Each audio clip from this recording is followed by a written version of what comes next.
All right, welcome back to another episode of the Paycheck to Daycheck Reselling podcast. Today's episode was inspired by a phone call I had with my friend Erin and her mom Vicky. They are huge fans of the podcast. You're listening, which I know you definitely are listening, or you're watching on YouTube. Shout out to Erin and Vicky. They are going to start reselling, and I'm really excited to help them with their journey. They're just starting, and they had so many good questions that it really inspired me to do this episode. So one of the questions was, is there a way to set the filter on eBay to only show sold comps? So that made me think, well, really important to check sold comps, and it's really important to check listed comps. So today's episode is going to be, why is it important to check listed and sold comps on eBay? And hopefully if you're listening and just starting out and wanting to sell on eBay, this will help clarify why it is really important to do both. One reason why it's really important to check out both of these data points is that if you're only looking at solds, and to be clear, there is a way to set your filters to see only sold comps on eBay, and that's great and all, and I know some people do that, but you're really only getting half the picture. One of the great parts about eBay is that they have a ton of data, and when you search for an item that you're trying to look up, the sold comps on, it's going to show you the listed items first, and then you're going to filter over to the sold and completed items to see what the sold prices were and like the dates of those items. You want to check out the listed items first because that is going to tell you how many, of course, of this specific item are listed currently.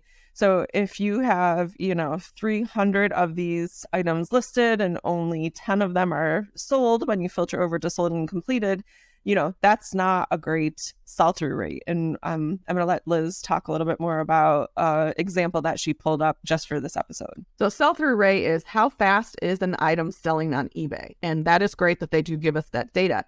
So if you were only searching the sold items, you have no idea how many are listed. You don't know how fast that particular item is selling. So I actually searched women's Merrell hiking boots, size 8. There were 247 used pairs listed.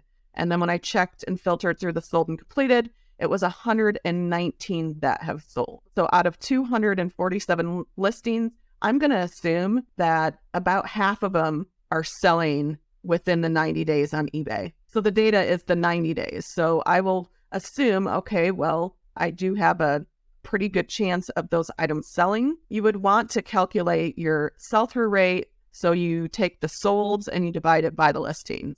So that's kind of where I got the idea of, okay, well, about 50% of these items listed are going to sell. So then you have to determine, okay, are you willing to wait longer than the 90 days? Do you want to try to move inventory quicker? And that is also what's called your buying criteria. Like, would you buy that item knowing that it might not sell for more than 90 days? Like, what is that data telling you? And that's why it is important to look at listed versus sold. All right. So reselling is always changing. Even since we've started doing episodes for this podcast, so much stuff has changed in this community, where you're buying items from, what to buy to resell. Items that you bought last year might not be selling now.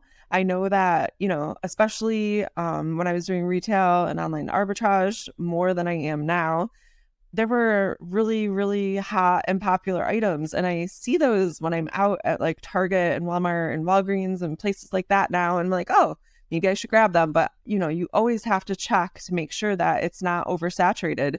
Let's take those Cocomelon dolls that we always refer back to as a perfect example of this. So, back in, it was like, I think it was 2020, it must have been 2020, like Christmas 2020 or right around then, that Cocomelon JJ musical bedtime sleepy doll or whatever, he was so popular and you couldn't find him anywhere. And everyone was like losing their minds over this doll. And, it had a really good sell-through rate. As soon as we would list them, they were pretty much selling. We were getting crazy offers on them.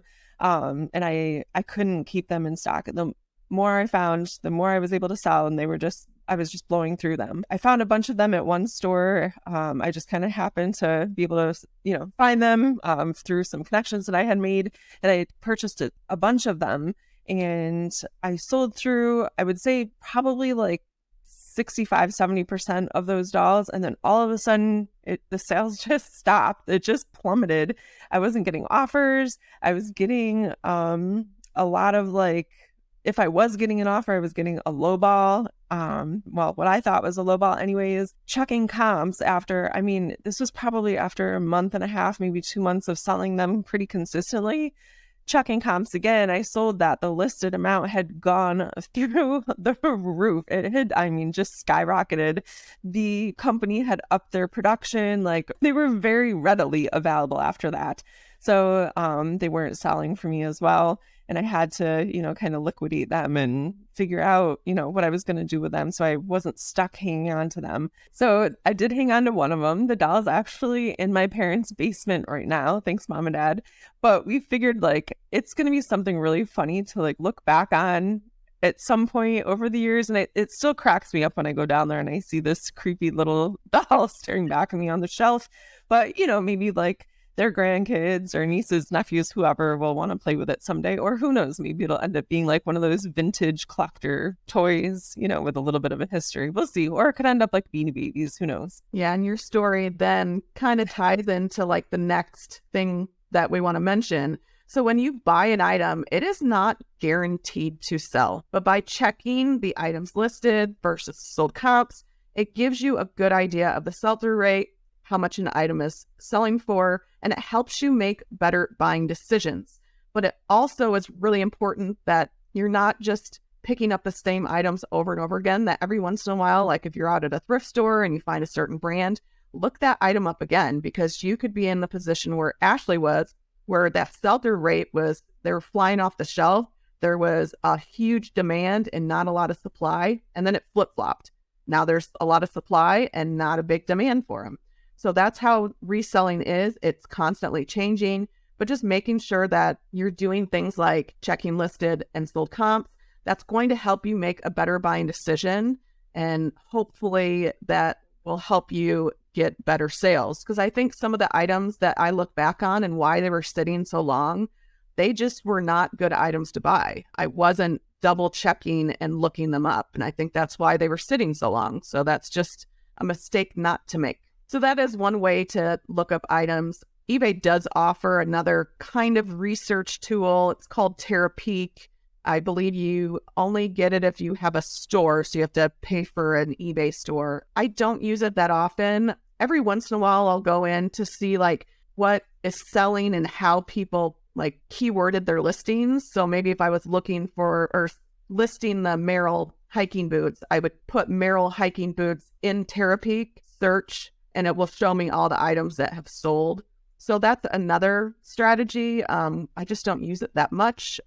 Maybe somebody who is listening that follows podcasts uses Terapeak. I think somebody does it in our Facebook group. I feel like somebody had mentioned that when we were talking about tools to use. But for me personally, just not a tool that I use. I would rather go off of the listed and sold comps. Once again, thank you, Erin and Vicky, for that question. If you guys ever have questions about reselling, make sure that you reach out to us. You can reach out to us on Instagram or email us, or even if you're listening on YouTube, leave a comment down below. And we love to answer questions that everyone has, because it's hard for us sometimes because it's been so long since we were beginner resellers and so much has changed. And I like to get reminded of like, what questions do people have when they start? So if you definitely have questions, if you're just starting to resell, make sure you reach out to us.